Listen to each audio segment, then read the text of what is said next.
Hi everybody, I'm Dorothy, as you know. I do want to apologize, I'm sick, so if I cough a lot, I'm sorry. So I am here to inform you about what a certified pharmacy technician does. I am a certified pharmacy technician at Norris AI DuPont. I'm just going to give you the generalized idea in case you're interested. We work in a healthcare field, and healthcare is actually a very rewarding field to work in. You give back, it's a great way to give back to the community.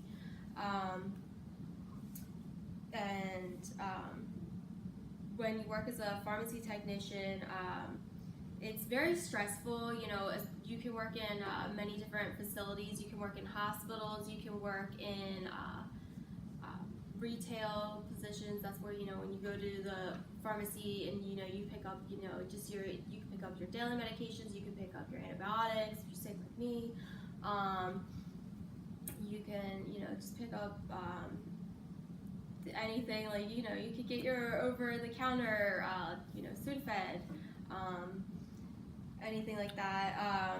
But, the pharmacy technicians, they're kind of invisible. Nobody ever thinks about them. They think about the pharmacists, the doctors, and all that, but they're the pharmacist's right hand, so they're very important to the healthcare field. So it's important to know, what they do, and it's important that they know what they're doing and that they know their job and that their pharmacist can trust them. So yeah, at the end of the day, it's all about the patients and helping the patients out, and that's why it's important that they know what they're doing. But what do they do is the question. Like I said, they work on the direct supervision of the pharmacist. They fill the medications. If you're in a retail pharmacy, your day would consist of, you would take the prescription in from a patient, and from there you would do your data entry of typing up the prescription. Your pharmacist would check it, and then you would go and fill the medication, right drug, right medication, and then under the right patient, and then you would go back and then you would sell it out to the patient, but you have to make sure right patient and all that, because you don't want any errors in that, because patient drug errors, going to the wrong patient, that is a really big issue right now, and that can cause a fatal error.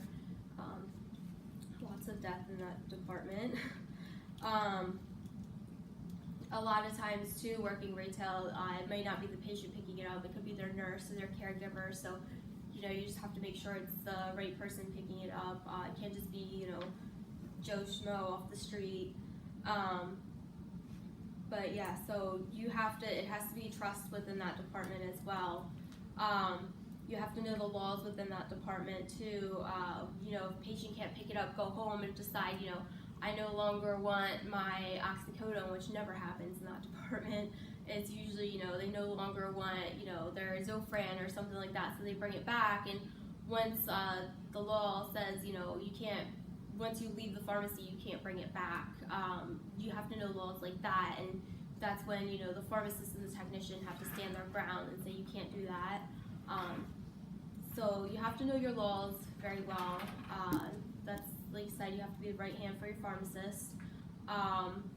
In the hospital, you have to know a lot of the compounding. There's sterile compounding, which would be in the IV room, where you would be doing the IV bags. You would be pulling up IV syringes, like whether it's sterilizing like your syringes with like alcohol and all that.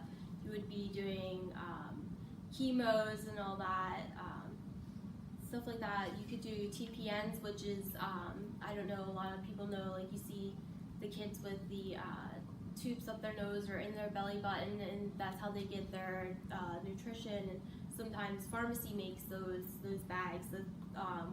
They're called TPNs, but for short we call them third-party nutrition. I forget what the actual big name of them is, but yeah, pharmacy makes those.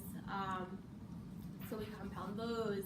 Then there's non-sterile compounding, which would be like your amoxicillins, which anything like oral liquids, your oral liquids, your omeprazole, stuff like that. And then we would also go and deliver them out onto the units for nursing. We would stock the nursing units with medications. We would fill unit dose tablets, so just one tablet at a time for nursing, stuff like that. And then there's also another part of pharmacy which you could work in, which is a technical, like an inventory part, where you could work just doing, ordering, like the department where pharmacy like where the medications come from, like the big manufacturers like AstraZeneca and stuff like that. You can also work for the big, like our Acudoses and our Pyxis companies. You can work for them as a pharmacy tech. There's lots and lots of things to do as a certified pharmacy tech.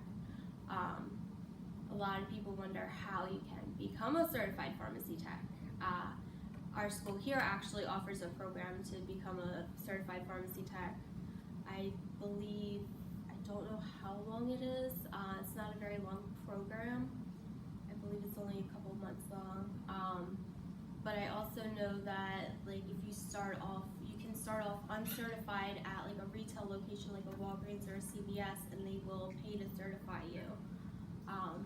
It's a very good, if you're looking to step into healthcare, it's a very good stepping stone to get into.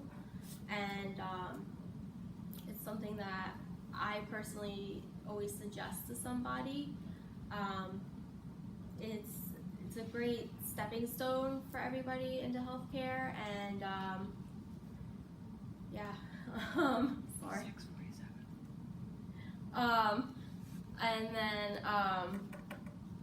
for how I want my question to leave with you is, when you go to the pharmacy, if you're not convinced to work into healthcare, when you go into the pharmacy and you've been waiting for your medications a little long, just be a little more considerate to your pharmacy technicians or your pharmacy staff. Very good. Sorry. Cool.